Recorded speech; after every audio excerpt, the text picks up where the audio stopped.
دوسرا کیا ہوتا ہے باطل کی خاصیت؟ پہلے تو یہ لیبل لگایا کہ میرا کوئی فرقہ نہیں ہے، حالانکہ دبا کے فرقہ واریت طبیعت سے پھیلا رہا ہوتا ہے. اس کا مقصد اپنی دکان چلانا ہے، لیبل یہ ہوتا ہے کہ میں دوسروں کی دکانیں بند کر رہا ہوں. دوسرا باطل کی علامت یہ ہوتی ہے کہ اس کے پاس نعرے بڑے خوبصورت ہوتے ہیں. دیکھو جب آپ رشتہ لینے کے لیے جاتے ہیں، رشتے کی مثال ایک دم فوراً لوگوں کی سمجھ میں آ جاتی ہے. یہ اس لیے میں مثالیں دیتا ہوں، مقصد یہ نہیں ہوتا کہ آپ ابھی جمعے کے بیان کے بعد رشتہ لینے چلے جائیں کہیں، ٹھیک ہے نا. یہ ایک مثال دیتا ہوں میں.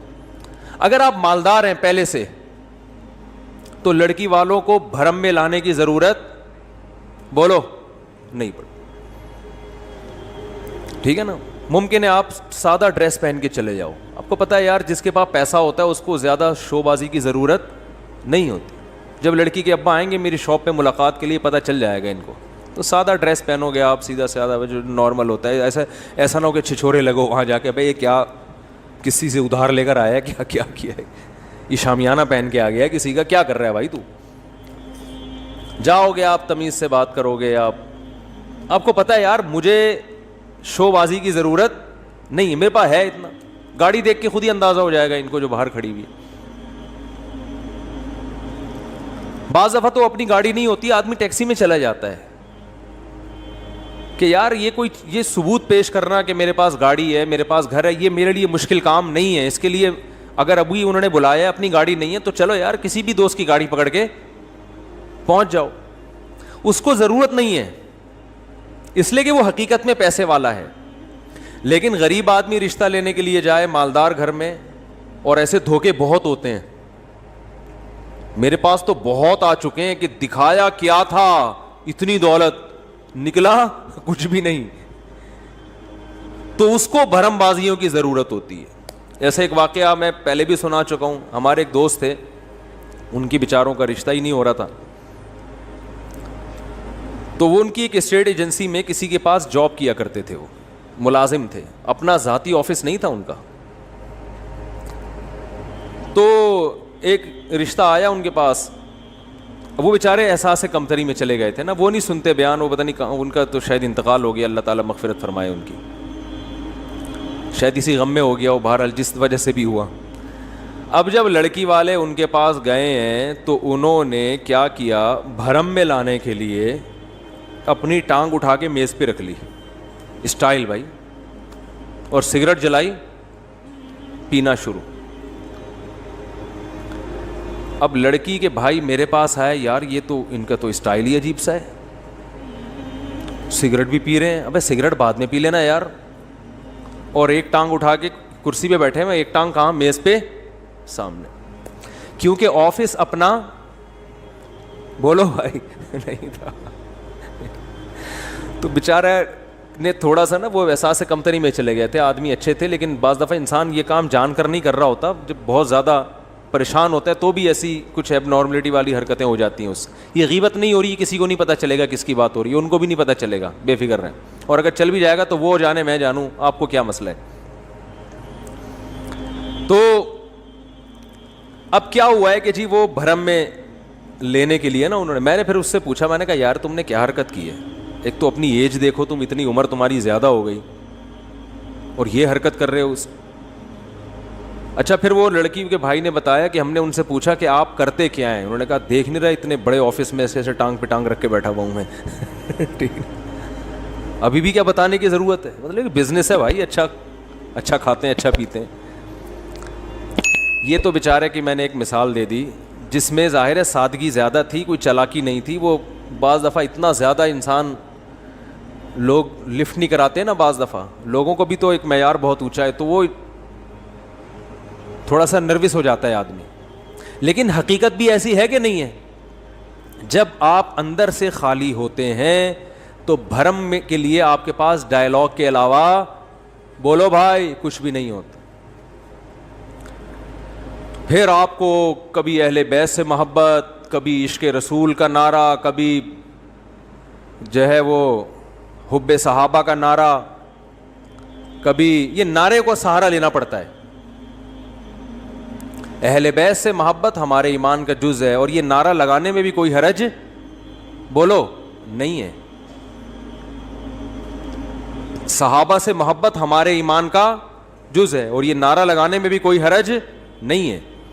عشق مصطفیٰ ہمارے ایمان کا جزو ہے, اور اس کے نعرہ لگانے میں بھی کوئی حرج نہیں ہے. لیکن اگر اس نعرے کے پیچھے, ان تینوں نعروں کے پیچھے مقاصد غلط ہیں, تو اس کا مطلب یہ نعرہ اس لیے لگایا جا رہا ہے کہ آپ اپنے عیبوں پر پردہ ڈالنا چاہتے ہو. اہل بیت سے محبت اہل بیت کی اطاعت کا نام ہے. اطاعت نام کی, حضرت حسین کی پوری داڑھی تھی یا نہیں تھی؟ مجھے یہ بتاؤ, بولو نا بھائی. کتنے لوگ ہیں حضرت حسین کی محبت میں داڑیاں رکھتے ہیں, اہل بیت کی محبت میں؟ حضرت علی کی داڑھی تھی یا نہیں تھی؟ حضرت علی تکبیر اولیٰ سے نماز چھوڑتے تھے؟ مجھے یہ بتاؤ, بولو نا, کیا ہو گیا؟ حضرت علی رضی اللہ تعالی عنہ تہجد گزار تھے یا نہیں تھے؟ نہ تکبیر اولیٰ کبھی فوت ہوئی الا ماشاء اللہ. حضرت حسین رضی اللہ تعالی عنہ تو کربلا میں بھی جماعت سے نمازیں پڑھ رہے ہیں, کربلا کے میدان میں. آج اہل بیت سے محبت کرنے والوں میں کتنے ہیں جو تکبیر اولیٰ سے نماز پڑھتے ہیں؟ کتنوں کی داڑیاں ہیں؟ چہرہ اہل بیت کے مطابق بنانے کے لیے تیار نہیں ہے. آپ تقریریں دیکھو, صحابہ سے محبت کے کتنے لوگ دعوے دار ہیں, لیکن کیا صحابہ کو فالو کیا جا رہا ہے؟ صحابہ داڑیاں رکھتے تھے کہ نہیں رکھتے تھے؟ بولو نا بھائی, کیا ہو گیا؟ ربیع الاول صحابہ کے دور میں کئی بار آیا, کیا کسی ایک صحابی نے وہ کچھ کیا جو آج ہو رہا ہے ربیع الاول میں؟ بولو نا بھائی. کسی صحابی نے کوئی کیک کاٹا یا نبی کی برتھ ڈے منائی؟ تو چونکہ فالو نہیں. دیکھو, گھر میں دو بچے ہوتے ہیں نا, اسی طرح قرآن و حدیث کا لیبل بہت لگایا جا رہا ہے. قرآن, میں صرف قرآن کو مانتا ہوں, میں صرف قرآن کو. منکرین حدیث کیا کہتے ہیں؟ میں صرف قرآن کو مانتا ہوں, صرف قرآن کو مانتا ہوں. ارے قرآن خود نبی کی اطاعت کا حکم دے رہا ہے. اب چونکہ قرآن کی آیتوں کو نہیں مانتے نا, جس میں نبی کی اطاعت کا حکم دیا گیا ہے, تو اب ان کو پتہ ہے مجرم ہے, لہذا وہ یہ نہیں کہیں گے کہ ہم جو ہے وہ حدیث کو نہیں مانتے, ہم جو ہے صحابہ کو نہیں مانتے, وہ یہ نہیں, وہ کہیں گے ہم قرآن کو مانتے ہیں جو اللہ کی آخری کتاب, اور قرآن کے سچے عاشق ہم ہیں. او بھائی, آپ اس لیے یہ دعویٰ کر رہے ہو کہ آپ قرآن کو مانتے نہیں ہو. اسی طرح آج بہت سے لوگ ہم صرف قرآن و حدیث کو مانتے ہیں. مقصد ان کا قرآن و حدیث نہیں, فقہا کا انکار ہے کہ قرآن و حدیث کی وہ تشریح جو فقہا نے کی ہے وہ نہیں مانیں گے, جو ہماری کھوپڑی میں آئے گی وہ مانیں گے ہم. لیکن وہ یہ لیبل نہیں لگائیں گے کہ ہم فقہ کو نہیں مانتے. لیبل یہ ہوگا ہم صرف کس کو مانتے ہیں؟ قرآن و حدیث کو. لیبل پہ کام چل رہا ہے مارکیٹ میں ہول سیل کے حساب سے.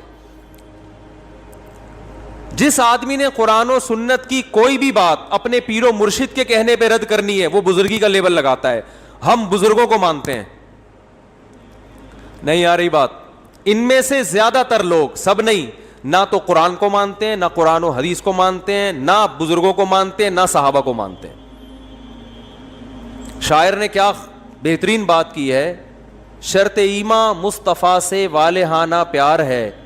یعنی مصطفیٰ صلی اللہ علیہ وسلم سے جب تک والہانہ پیار نہیں ہوگا, ایمان کی شرط مکمل نہیں ہوگی. لیکن اگلے مصرے میں انہوں نے کہا پیار لیکن پیروی ہے, پیروی دشوار ہے.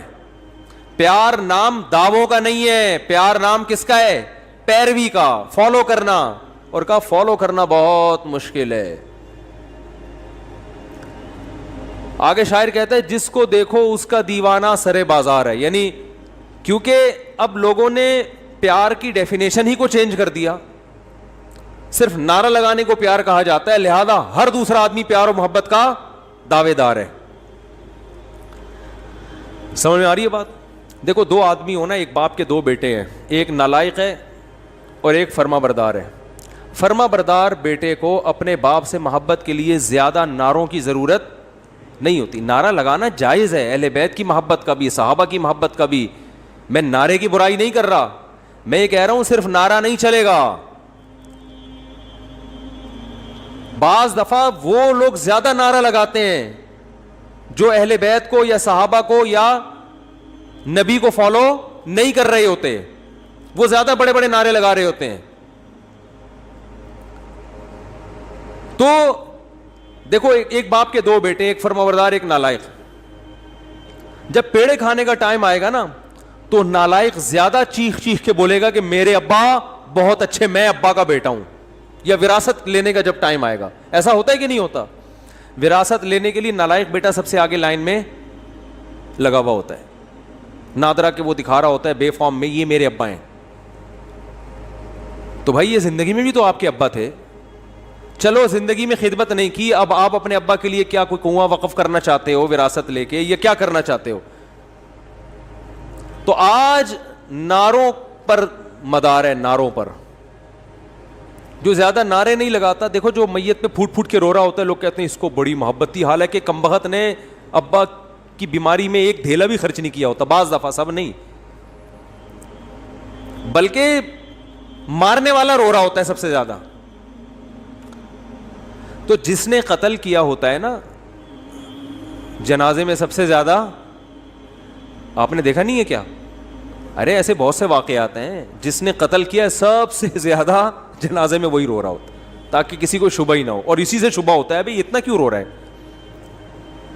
حالانکہ اس کے کچھ لگتے بھی نہیں ہے, یہ اتنا کیوں رو رہا ہے, اس سے شبہ ہوتا ہے. بہت سے لوگوں پہ شبہ ہوا ہے, آپ کو پتہ ہی ہوگا کس کس کی بات ہو رہی ہے. بہت سے لوگ ایسے ہیں جو اتنا روئے ہیں مارنے کے بعد کہ شروع میں تو ہمیں لگا کہ واقعی غم ہوا ہے, پھر ہمیں اندازہ ہوا بھائی یہ مسئلہ, اتنا تو آدمی اپنے باپ کے جنازے میں نہیں رو رہا ہوتا ہے یار. تو یہ ایک طریقہ ہے کہ اپنے جرم کو مٹانے کے لیے. تو میں ربیع الاول کے حوالے سے بات کرتا ہوں میرے بھائی. جیسے یہود و نصارہ میں بہت سے لوگوں نے اپنے جو علماء تھے, انہوں نے جو مذہبی رہنما تھے, مقتدا تھے, تحریف ہمیشہ انہوں نے کی ہے. تحریف غیر نہیں کرتا, اپنے کرتے ہیں, اندر کے لوگ کرتے ہیں. گھر میں لڑائی اندر کے لوگوں سے ہوتی ہے نا, باہر والا تو گھر میں گھستا ہی نہیں, اس کو کیا پتا کیا ہو رہا ہے ان کے گھر میں. تو میں اب ربیع الاول کے حوالے سے کچھ باتیں آپ کی خدمت میں پیش کروں گا, اور میں ان پہ اپنے جو بھی قرآن و سنت کے دلائل ہیں وہ آپ کے سامنے رکھوں گا. کسی کی سمجھ میں آ جائیں ٹھیک ہے, نہیں آئے تو بھائی قیامت میں وہ خود اللہ کے سامنے جواب دے. آپ کہہ دیتے نا اللہ ہمارے پاس ان کے مفتی صاحب کے دلائل تھے, ان کے جوابات تھے, یہ جوابات ہیں, یہ پیش خدمت ہیں. اللہ مان لے تو ٹھیک ہے, نہیں مانے تو میرے بھائی یا تو میرے چترول لگیں گے یا آپ کے لگیں گے, دونوں میں سے ایک. یا تو میں غلط بول رہا ہوں, یا آپ اگر ان دلائل کو نہیں مان رہے تو آپ غلط. سمجھ میں آ رہی ہے بات؟ تو اپنے مذہبی رہنماؤں کو مت دیکھو. دیکھو ہم جو کہتے ہیں نا کہ قرآن و سنت سمجھو علماء سے, تو آپ کہتے ہیں ایک طرف آپ کہتے ہیں خود نہ سمجھو علماء سے سمجھو, جب لوگ مولویوں کی پیروی کر رہے ہیں علماء کی تو آپ کہہ رہے ہیں خود سمجھو. تو قرآن میں دو قسم کے مسائل ہیں. جو فقہی احکام ہے نا, باریکیوں میں جاؤ گے وہ تو آپ کو علماء سے سیکھنے پڑیں گے نا, لیکن جو بیسک عقائد کی باتیں ہیں جن کا غیر مسلموں سے بھی تعلق ہے, اسلام کی بنیادیں ہیں, یہ چیزیں تو ڈائریکٹ قرآن و حدیث آپ کو بتائیں گے. فقہی احکام میں جب باریکیوں میں آپ جائیں گے تو پھر اس میں علماء کا اختلاف ہوتا ہے, اس میں بہت لمبی لمبی بحثیں ہوتی ہیں. اس میں قرآن نے ہمیں علماء کو فالو کرنے کا حکم دیا ہے. وہ ابھی چونکہ ٹاپک نہیں ہے لہذا میں ان آیتوں کی طرف نہیں آتا. تو قرآن ہی میں کچھ مقامات پر حکم دیا ہے کہ خود نہیں, کس کو فالو کرنا ہے؟ علماء کو. کچھ آیتیں ایسی ہیں جن میں آپ نے خود سمجھنا ہے, وہ بہت آسان ہے, ان کا مفہوم بہت آسان ہے, وہ علماء پہ نہیں ڈالی گئی ہیں, بلکہ علماء کو ان پہ پرکھا جائے گا کہ یہ اس کے مطابق ہیں یا نہیں. اب دیکھو کوئی عالم نماز کا انکار کر دے کہ 5 نہیں اسلام میں 4 نمازیں ہیں, اب آپ نے عالم کو تھوڑی فالو کرنا ہے, بلکہ آپ نے قرآن و سنت کے سانچے میں اس عالم کو ڈھالنا ہے کہ یہ خود اس سانچے میں پورا نہیں اترتا, کیونکہ 5 نمازیں تو امت کا اجماعی عقیدہ ہے. اب میں آپ سے ایک سوال پوچھتا ہوں, مجھے ایک بات بتاؤ میرے بھائی, ربیع الاول اگر 12 ربیع الاول عید کا دن ہے تو یہ سیلیبریٹ کرنے کا دن ہوا ہے بھائی؟ بولو نا بھائی, جیسے کہ لوگ کرتے ہیں, مبارکبادیں دیتے ہیں. ہم یہ دیکھتے ہیں, پہلی دلیل, صحابہ کرام میں ایک موضوع من گھڑت روایت بھی نہیں ملتی کہ 12 ربیع الاول یا نبی کی پیدائش کے دن کو کسی صحابی نے سیلیبریٹ کیا ہو. آپ کہہ سکتے ہیں کہ 14 اگست کو بھی تو ہم سیلیبریٹ کرتے ہیں. یاد رکھو 14 اگست کا مذہب سے براہ راست تعلق بولو نہیں ہے, اس کا مذہب سے تعلق نہیں ہے. جبکہ نبی کا دن منانے کا تعلق کس سے ہے؟ مذہب سے. اس کے لیے مذہب سے ثبوت چاہیے. اور بھائی آپ ہر سال 1 جنوری کو اپنی بیگم کے ساتھ ٹور پہ نکلتے ہو, گھومتے ہو, کھاتے ہو, پیتے ہو, آپ کہتے ہو یار ہماری شادی ہوئی تھی تو بیگم آج وہ دن دوبارہ آ گیا قسمت سے, چلو تھوڑا سا انجوائے کرتے ہیں. لوگ سالگرہ مناتے ہیں نا بیگم کے ساتھ, اس کو بدعت تھوڑی کہا جائے گا. وہ بھائی اس کا مذہب سے کیا تعلق ہے؟ وہ آپ کی نجی زندگی. آپ 1 جنوری کو مناؤ, 10 کو مناؤ, 5 کو مناؤ, 6 کو مناؤ, نہیں مناؤ, آپ کا دل چاہ رہا ہے کہ مناؤ تو مناؤ, نہیں دل چاہ رہا تو طلاق ڈے مناؤ. آپ ہمیں کیا ہے, ٹھیک ہے نا, جو مرضی ڈے مناؤ آپ, جو آپ کی نجی زندگی ہے. دن منانے پر گورنمنٹ کی طرف سے بھی کوئی پابندی نہیں, اللہ کی طرف سے بھی کوئی پابندی نہیں. برتھ ڈے کے مخالفت اس لیے کرتے ہیں کہ ہے یہ حماقت, کہ آپ کی زندگی میں 1 سال کم ہو گیا, آپ خوشی منا رہے ہو. حماقت کا فتویٰ لگا رہے ہیں, بدعت کا فتویٰ نہیں لگاتے برتھ ڈے پر. ارے بعض کام بذات خود صحیح ہوتے ہیں, لیکن وہ جس جذبے سے کیے جا رہے ہوتے ہیں وہ جذبہ کا تکی نہیں بنتا نا وہاں پہ, اس لیے کہا جاتا ہے غلط رسم ہے. تو برتھ ڈے تو بالکل ہی کامن سینس کے خلاف ہے. شادی بیاہ میں یہ ہوتا ہے کہ آپ کی فار ایگزامپل 1 جنوری کو شادی ہوئی, دوبارہ وہ آ گئی تو بھی کھوپڑی میں آنے والی چیز تو یہ بھی نہیں ہے. سال ہو گیا تو کیا ہو گیا, کون سا تمیز سے گزرا ہے جو آپ جو ہے نا منا رہے ہو. لیکن اگر کوئی منا رہے نہیں جی بیگم آج ہم اچھا کھائیں گے, آج ہم جائیں گے گھومنے پھرنے, تو چلو یار آپ کی بیگم ہے, آپ دونوں لائف کو انجوائے کرو, ہم کیوں کباب میں ہڈی بنے بھائی. زیادہ سے زیادہ یہ کہا جائے گا یار یہ غیروں سے رسم آئی ہے, انگریزوں سے آئی ہے, اس سے زیادہ اس پر اعتراض نہیں ہوگا. اس کا مذہب سے تعلق نہیں ہے. برتھ ڈے پر تو 2 اعتراض ہوں گے نا, ایک تو غیروں سے آئی, دوسرا کہ یار آپ کی موت کے قریب ہو گئے اور آپ کیک کاٹ رہے ہو کہ میں 52 سال کا ہو گیا. 52 سال کے نہیں, آپ کی زندگی میں 52 سال اور کم ہو گئے ہیں, ٹھیک ہے نا. تو ابھی عبرت کا ٹائم تک کیک کھانے کا, کیک کھا کے اپنی عمر اور کم کر رہے ہو. پیسٹری اور کیکوں سے تو عمر کم ہوتی ہے نا. 52 سال کا ہو گئے, شکر ادا کرو, اب تھوڑا اچھا کھاؤ اب, ورنہ جو اس پہ شکر ادا کرو کہ آپ نے کیک کھائے ہر سال, پھر بھی اللہ نے 52 تک آپ کو پہنچا دیا. اب توبہ کر لو کیک سے. کیک اور پیسٹری تو آپ کو پتا ہے ہارٹ اٹیک کا بہت بڑا ذریعہ ہے. لیکن رسول اللہ صلی اللہ علیہ وسلم ہمیں کامل دین دے کر گئے ہیں. آپ نے ہمیں بتا دیا کہ سیلیبریشن کا ڈے کون سا ہے, عبادت کا دن کون سا ہے. اب نہ عبادت میں کمی بیشی اور نہ ان تہواروں میں کوئی کمی بیشی ہوگی. صحیح بخاری صحیح مسلم کی حدیث ہے, آپ صلی اللہ علیہ وسلم نے فرمایا, حضرت انس بن مالک راوی ہیں, کہ اللہ زمانے جاہلیت میں عرب ایک خاص دن عید منایا کرتے تھے. آپ نے فرمایا اللہ نے ان کے بدلے ہمیں 2 عیدیں دے دی ہیں, ایک عید الفطر اور ایک عید الاضحیٰ. سمجھ میں آ رہی ہے بات؟ 2 عیدیں اللہ نے ہمیں اس کے بدلے دے دی ہیں.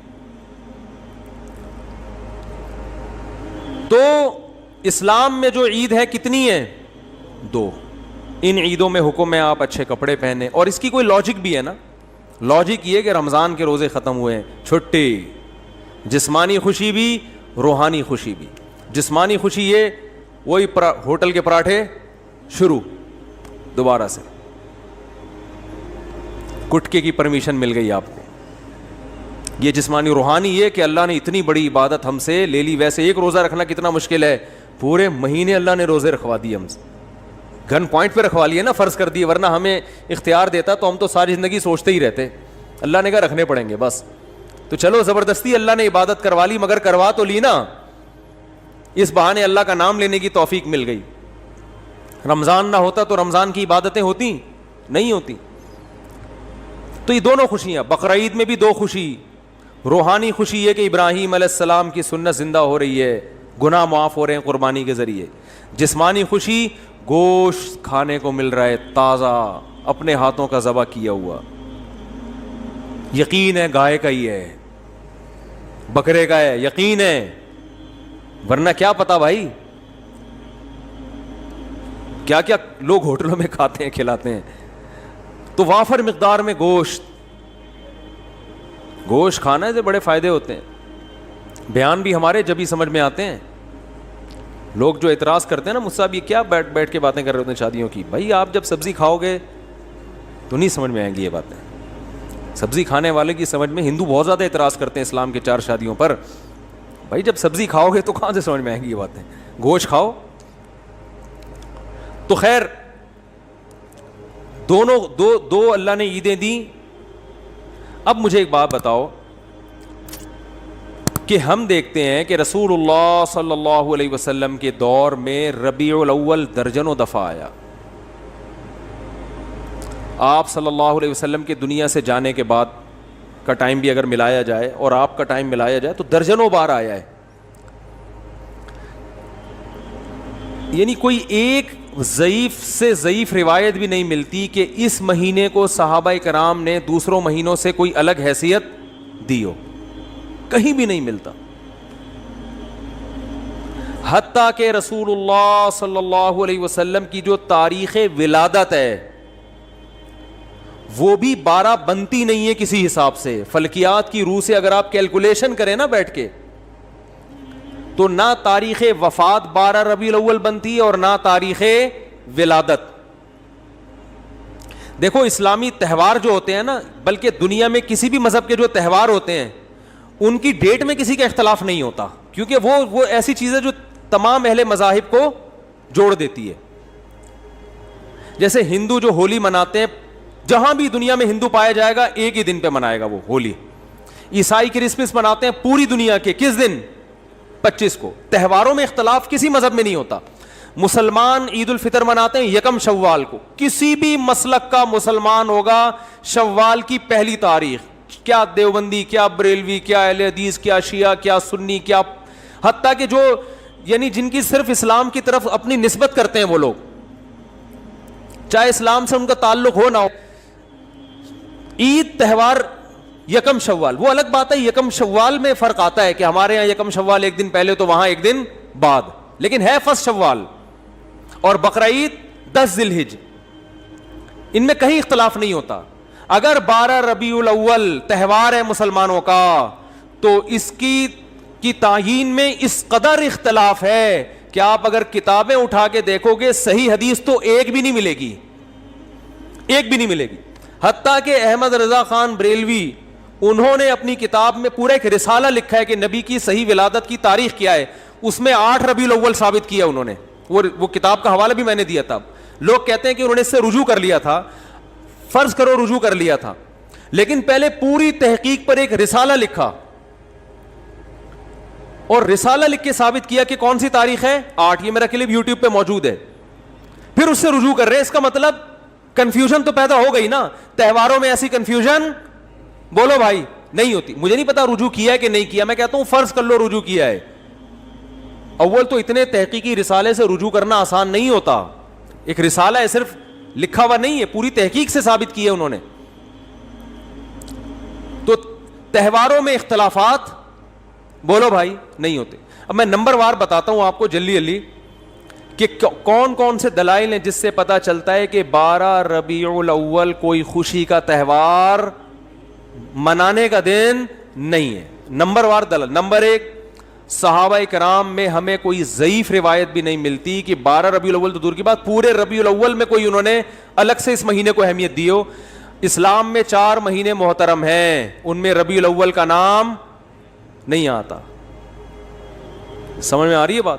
اشہر حرم ہے نا, 4 مہینے محترم, ان میں ربیع الاول بولو بھائی نہیں ہے. حالانکہ نبی صلی اللہ علیہ وسلم اگر اس مہینے کو الگ سے اہمیت دیتے تو آپ صلی اللہ علیہ وسلم ان 4 محترم مہینوں میں جن میں قتال ناجائز تھا ان میں ربیع الاول کو سب سے پہلے رکھتے آپ. یہ دوسری دلیل مستقل ہو گئی ہے کہ اسلام میں جب 4 مہینوں کو محترم قرار دیا گیا تو اس میں ربیع الاول کا بولو نا نہیں ہے.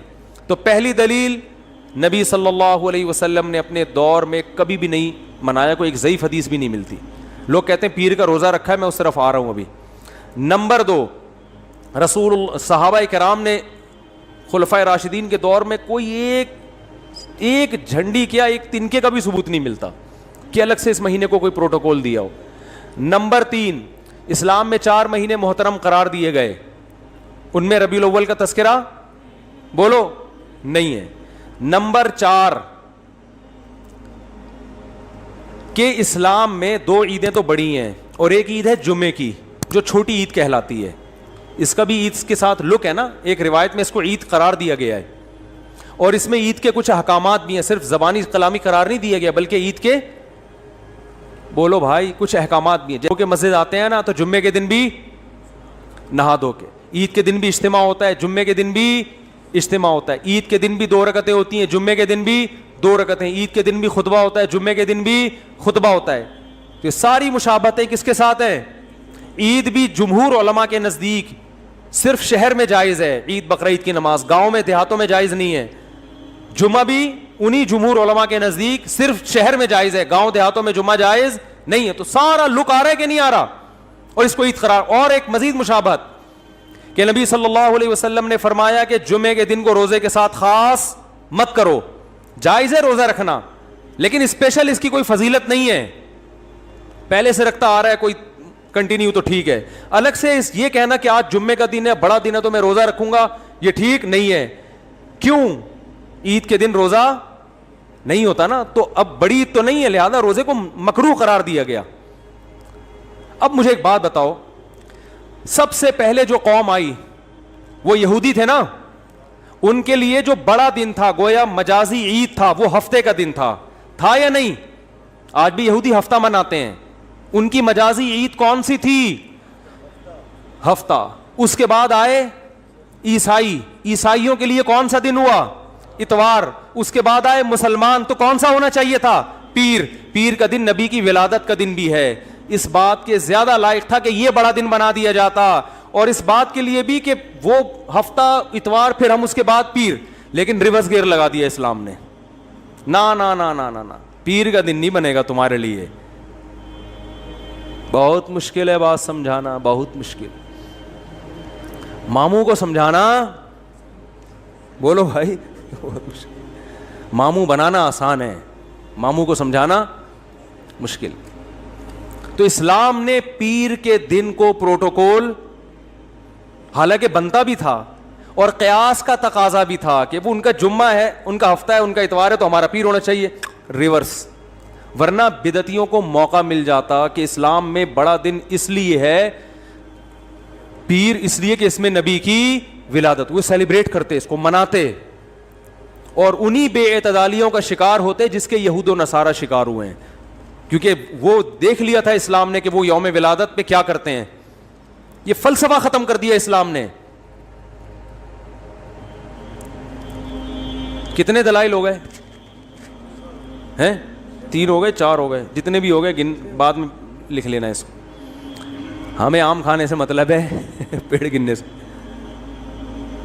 بعض لوگ کہتے ہیں رسول اللہ صلی اللہ علیہ وسلم نے بھی اپنا یوم ولادت منایا ہے, اور آپ صلی اللہ علیہ وسلم پیر اور جمعرات کا روزہ رکھتے تھے. کسی نے پوچھا آپ پیر کا روزہ کیوں رکھتے ہیں؟ آپ نے فرمایا میرا یوم ولادت ہے. پہلی بات یہ کہ اس سے تو پیر کا دن منانا ثابت ہوا, 12 ربیع الاول کا روزہ تو پھر بھی ثابت نہیں ہوتا نا. 12 تاریخ کو تو آپ نے کہیں بھی نہیں ملتا, بلکہ اسی حدیث سے اگر آپ دلیل پکڑتے ہیں تو اسی حدیث سے تو ثابت ہوتا ہے کہ پھر پیر کو مناؤ. 12 ربیع الاول کو پھر بھی منانا ثابت نہیں ہوتا, کہیں بھی نہیں ہے کہ 12 تاریخ کو نبی نے روزہ رکھا ہو.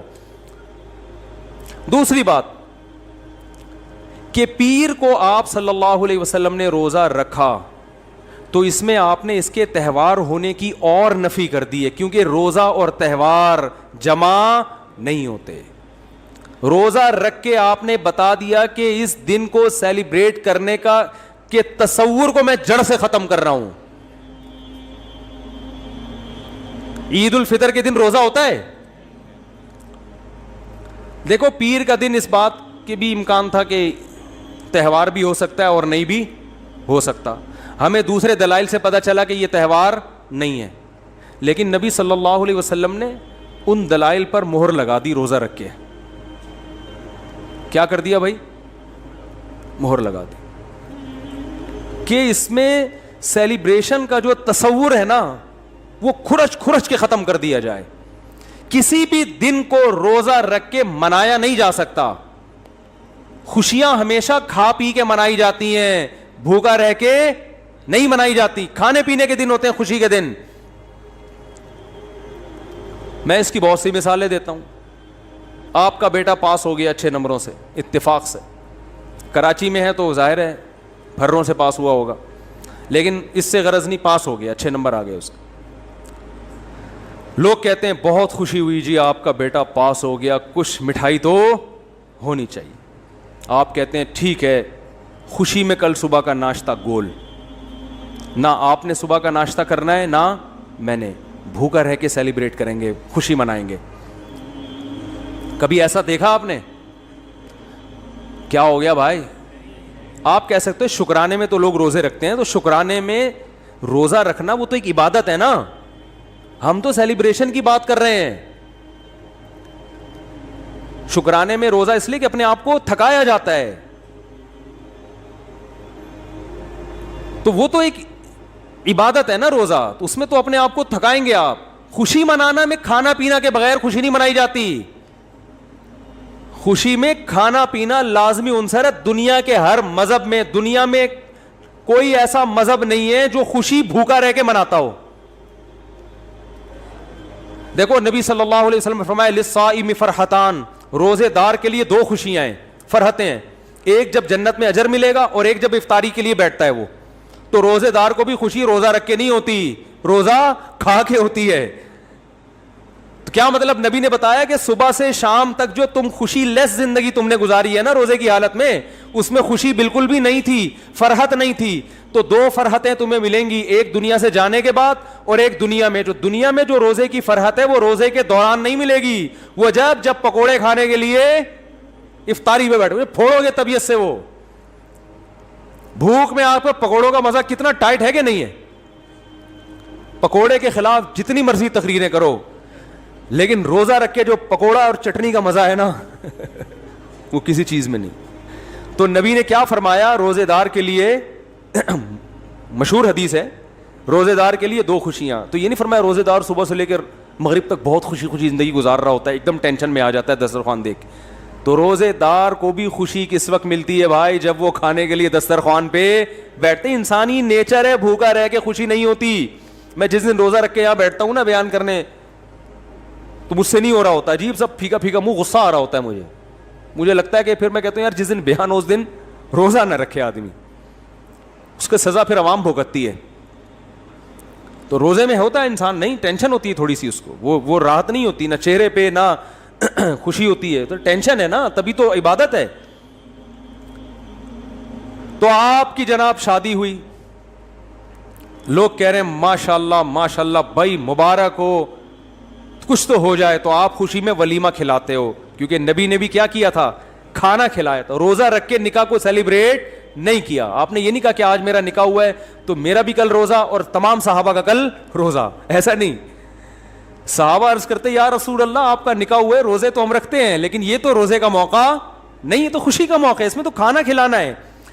یہاں تک کہ نبی نے سفر میں نکاح کیا تو سفر میں آپ کے پاس ولیمے کے اسباب نہیں تھے, تو آپ نے صحابہ سے فرمایا, رخصتی ہوئی اگلے دن آپ نے صحابہ سے فرمایا کہ جس کے پاس کوئی کھانے کی اچھی چیز ہے دسترخوان پہ لے آؤ, سب مل کے کھائیں گے.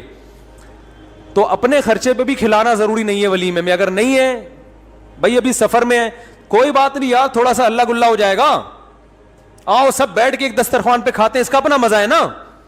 تو نبی نے ہمیشہ خوشی منائی ہے کھانا کھا کے, روزہ رکھ کے خوشی نہیں دنیا کے کسی مذہب میں نہیں منائی جاتی. تو پیر کے دن آپ صلی اللہ علیہ وسلم نے روزہ رکھ کے اپنے یوم ولادت میں سیلیبریشن کے اور سیلیبریٹ کرنے کے کانسیپٹ کو ہمیشہ کے لیے جڑ سے ختم کر دیا.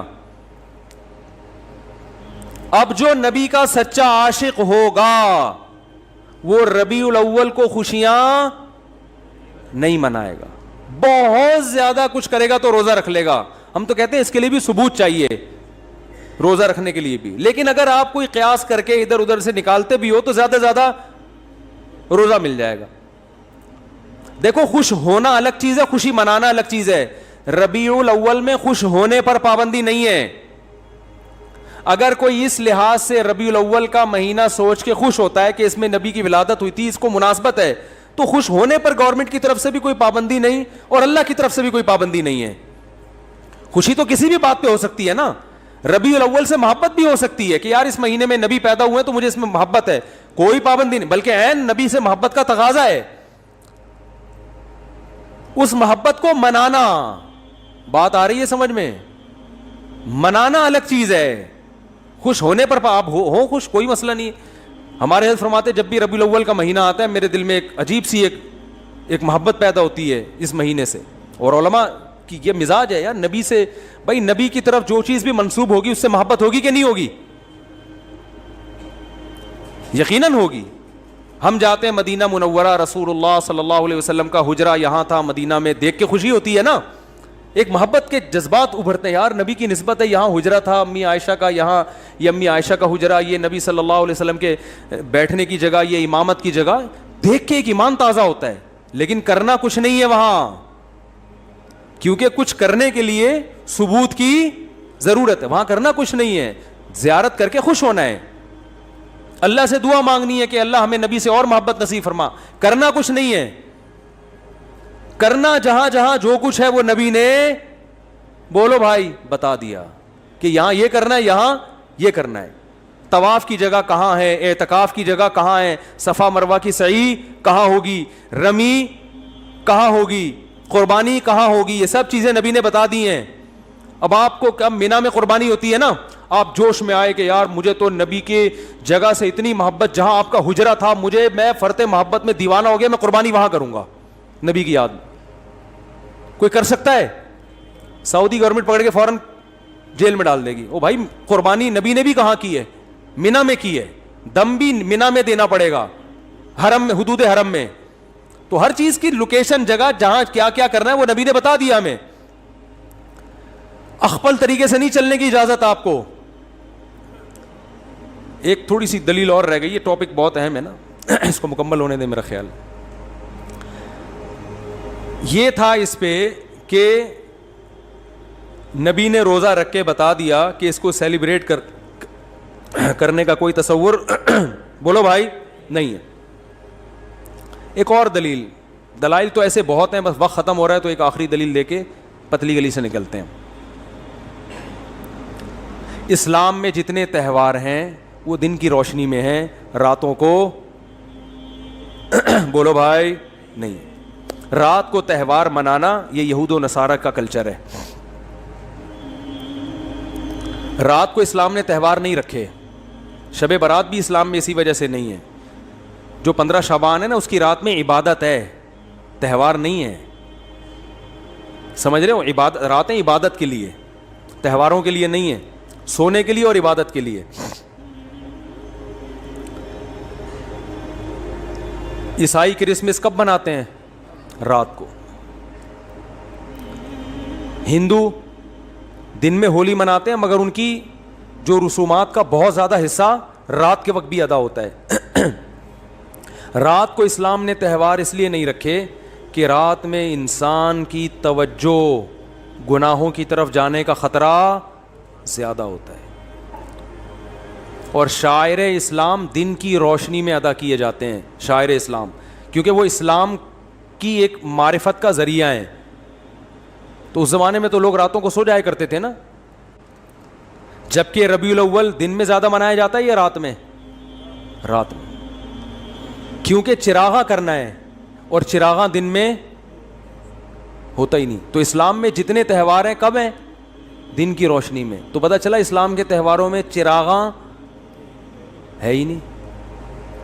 صحیح ہے نا؟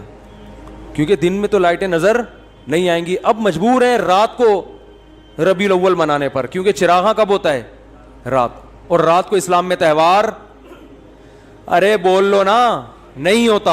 اسلامی تہوار دن میں ہوتے ہیں، رات سونے کے لیے اور عبادت کے لیے. چھپ کے اللہ اللہ کرو بیٹھ کے بس گھر میں پتلی گلی سے نکل لو. تو یہ بھی خود ایک اس بات کی دلیل ہے کہ یہ تہوار جس طریقے سے منایا جا رہا ہے وہ اسلام کے مزاج کے بھی کیا ہے؟ بالکل اپوزٹ ہے، بالکل اگینسٹ ہے. اسلام کا مزاج بھی اس کو قبول نہیں کرتا. تو اللہ کرے یہ باتیں سمجھ میں آ جائیں اور سنت کو فالو کرنا شروع کر دیں. باقی نبی کی یاد میں نعتیں پڑھنا بہت اچھی بات ہے، وہ اس سے کون منع کرتا ہے. سیرت کا جلسہ کرنا بھی جائز ہے. آپ صلی اللہ علیہ وسلم کی سیرت کو بیان کرنے کے لیے وہ 2-4 تمبو لگا دے، جلسہ کر لے، کوئی حرج نہیں ہے. کبھی بھی کیا جا سکتا ہے، ربیع الاول میں بھی کیا جا سکتا ہے. سیرت پر بیان کرنے میں بھی کوئی پابندی, بلکہ عین عبادت ہے سیرت پر بیان کرنا. کسی بھی مہینے میں ہو سکتی ہے, ربیع الاول میں بھی ہو سکتی ہے. بات یہ ہو رہی ہے کہ جو کچھ آج کل بدماشیاں ہو رہی ہیں, جو کچھ ہو رہی ہیں, ایک شور شرابہ بھونپو لے کے لوگوں کے کا سکون برباد کر دینا, پھر جو جلسوں میں اتنی آوازوں کے ساتھ کان بج رہے ہوتے ہیں لوگوں کے, اور پھر جو روڈ بلاک کیے جاتے ہیں, بڑے بڑے جلوس نکالے جاتے ہیں, یہاں سے جلوس نکل کے یہاں ختم ہوگا. بھائی یہ تو آپ وہی کام کر رہے ہو جو شیعہ حضرات کرتے ہیں. شیعہ کا مسئلہ کہ ان کو کرنے دو بھائی, ان کے ہاں دلائل کچھ اور ہیں, وہ کسی اور چیز کو فوکس کرتے ہیں. ہمارے ہاں اصول کی کتابیں کچھ اور ہیں, تو آپ اپنی کتابوں پہ چلو نا, ان کی کتابوں پہ کیوں چل رہے ہو؟ مفتی رفیع عثمانی صاحب نے فرمایا تھا نا, اپنے مسلک کو چھوڑو نہیں دوسرے کو چھیڑو. وہ جو کر رہے کرنے دو ان کو, وہ ان پہ سوٹ کرتا ہے. آپ اہل سنت والجماعت ہو, سنت کا مطلب حدیث, جماعت کا مطلب صحابہ, تو یا تو حدیث دکھاؤ یا صحابہ کا عمل دکھاؤ. اہل سنت والجماعت کا مطلب سنت, اور دیکھو قرآن کو تو سب مانتے ہیں نا, کچھ لوگ سنت کو نہیں مانتے اور کچھ سنت کو مانتے ہیں مگر صحابہ کو نہیں مانتے. تو اس لیے یہ لقب اہل حق کو دیا گیا. جو جنتی فرقہ ہوگا وہ اہل سنت والجماعت ہوگا, یعنی وہ حدیث کو بھی مانتا ہے اور صحابہ کی جماعت کو بھی مانتا ہے. تو یا تو بھائی کوئی صحیح حدیث دکھاؤ, یا صحابہ کا عمل دکھاؤ, یا فقہا سے دکھا دو جو قرآن و سنت ہی بیان کرتے ہیں. امام حنیفہ نے کہیں فرمایا, امام شافعی نے کہیں فرمایا, امام مالک نے کہیں فرمایا, امام احمد بن حنبل نے فرمایا, کسی نے بھی نہیں فرمایا. تو پھر جن لوگوں کی طرف آپ نسبت کرو انہوں نے فرمایا, انہوں نے بھی فرمایا نہیں ہوتا. کون سا کوئی بیٹھ کے جا کے کتاب دیکھ رہا ہوتا ہے کہ وہ ایک چھوٹا سا چٹکلا سنا دوں بس جلدی سے بات ختم. پھر وہ ایک صاحب تبلیغ میں گئے, سچا واقعہ بتا رہے ہیں کہ ہمیں ایک آدمی کو دیکھا بیان کر رہا ہے, بیان کے دوران کہہ رہے ہیں فرمایا کہ جو آدمی نماز نہیں پڑھتا ایسے جیسے زنا کرتا ہے, فرمایا کہ جو آدمی نماز نہیں پڑھتا ایسے جیسے سود کھاتا ہے, فرمایا کہ جو آدمی نماز نہیں پڑھتا ایسے ہے جیسے چوری کرتا ہے. اب یہ صاحب کہہ رہے ہیں یار یہ حدیثیں تو میں نے کبھی زندگی میں سنی نہیں. فرمایا یہ بھی فرمایا, نبی نے کیا کیا یہ تو پہلی دفعہ سن رہا ہوں, اور کسی عالم سے نہیں عامی آدمی سے. کہہ رہے میں نے اس کو پکڑ لیا. میں نے کہا یار یہ کس نے فرمایا؟ کہہ رہے ہم نے فرمایا. کس نے فرمایا؟ وہ پھر بھی نیک آدمی تھا, اس نے نبی کی طرف نسبت نہیں کہ صرف فرمایا بولا, پھر بھی نیک تھا. ہمارے ہاں تو بزرگوں کی طرف جھوٹی نسبت, حدیث کی طرف جھوٹی نسبت. تو وہی حال ہے میرے بھائی, ایک جھوٹ کا پلندہ ہے جو ہول سیل کے حساب سے. ایک اور دلیل ذہن میں آئی ہے بیٹھے بیٹھے کہ جو بھی مسلمانوں کی کسی بھی قوم کے تہوار ہوتے ہیں نا, ان میں ایک بہت بڑی دلیل یہ ہوتی ہے کہ پوری قوم مناتی ہے. وہ کیا کرتی ہے؟ پوری قوم مناتی ہے. جیسے 25 دسمبر کو چاہے کتنا بھی لبرل عیسائی ہوگا نا, وہ بھی چھٹی لے کے چلا جائے گا, وہ بھی کچھ نہ کچھ منائے گا, چاہے وہ مذہب کو بالکل نہیں مانتا. جیسے ہمارے ہاں عید الفطر میں چاہے مذہب کو نہیں بھی ماننے والے پھر بھی عید کو منا ہی لیتے ہیں نا. دیکھو فنکار اداکار کتنا عید مناتے ہیں, حالانکہ مذہب میں عام طور پہ یہ پیچھے ہوتے ہیں. تو سب کسی نہ کسی درجے میں عید منا لیتے ہیں. یار انگلی کٹا کے شہیدوں میں نام لکھوا لو, یہ تو آج ہمارا مشترکہ تہوار ہے, بقرعید بھی عید بھی. لیکن ربیع الاول جس طرح سے منائی جاتی ہے, 12 ربیع الاول, آپ کو ایک گلی پہلے تو ملکوں میں دیکھ لو. ایک منٹ رفیع بھائی, آج تھوڑا سا فارم میں آیا وہ, آپ ملکوں کو دیکھ لو. یہ دلائل پھر کٹ کے پھر مزہ نہیں آئے گا نا, ابھی جو جس ٹون میں چل رہا ہوں یہ پھر کمپلیٹ ہو جائے گا موضوع. دلائل آتے رہیں گے, بس یہ دلیل ہٹ کے میں ہٹ جاتا ہوں یہ دلیل بیان کر کے. دیکھو پہلے تو ملکوں کو دیکھ لو. سعودی عرب میں جہاں سے اسلام شروع ہوا وہاں نہیں منائی جاتی, پورے ملک میں پتہ ہی نہیں کسی کو. دبئی میں بھی اب صرف چھٹی کی گئی ہے, ورنہ 1400 سال سے کوئی چھٹی وٹی نہیں ہوتی تھی. اب جا کے گورنمنٹ نے سنا ہے کچھ 12 ربیع الاول کو چھٹی کا قانون پاس کی. تو ظاہر ہے جو 1400 سال سے چلا آ رہا تھا وہ صحیح تھا نا, اب تھوڑی صحیح ہوگا. ایک آدمی نے مجھے کہا سوڈان میں بھی 3 طلاقوں کو ایک کہنے کا قانون پاس ہو گیا ہے. میں نے کہا سوڈان میں اسلام صدیوں پہلے آیا تھا, ایک 1200 سال پہلے. 1200 سال سے تو 3 تھیں, اب جا کے کیا ہو رہی ہیں ایک. یا تو وہ صحیح تھا یا یہ صحیح ہے. تو اب تو ہو رہا ہے چینجنگ, جو صدیوں سے آ رہی ہے وہ اصل ہے نا اسلام. تو آپ دیکھ لو کہ بڑے بڑے اسلامی کنٹری, میں ملیشیا میں 12 ربیع الاول کو رہا ہوں, کوئی ایک جھنڈا بھی مجھے نظر نہیں آیا کہیں بھی نہیں, نہ کوئی چھٹی, کچھ بھی نہیں ملیشیا میں. اب شاید کر دی ہو تو ایک الگ بات ہے. اور بھی دنیا کے بہت سے ملکوں میں ہمارا جانا ہوا 12 ربیع الاول کو بھی پتہ ہی نہیں, اسلامی کنٹریز میں, ترکی میں نہیں پتہ چلتا. اچھا, پھر جن ملکوں میں ہو رہا ہے وہ زیادہ تر یہ ہیں پاکستان, بنگلہ دیش اور انڈیا, ان میں بھرپور طریقے سے 12 ربیع الاول منائی جاتی.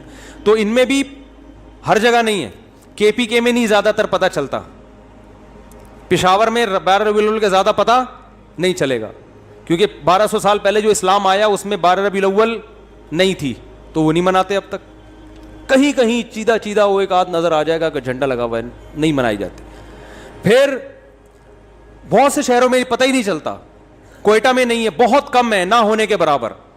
یہ ہے کراچی میں, بلکہ سب سے زیادہ لاہور میں, کراچی میں. پھر جن شہروں میں ہے ان میں بھی پورے شہر میں نہیں ہے.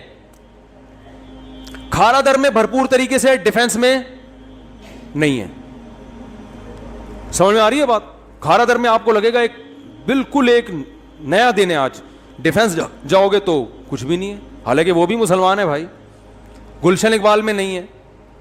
پھر جن علاقوں میں جیسے کھارا در میں یا ناظم آباد میں کہیں منائی جا رہی ہے تو بھی پورے ناظم آباد میں نہیں ہے. ایک گلی جھنڈوں سے بھری ہوئی ہوگی, دوسری گلی میں ایک جھنڈا بھی نہیں لگا ہوا ہوگا. ہماری گلی میں نہیں ہوتا, ایک گھر میں ہوگا دوسرے گھر میں نہیں ہے.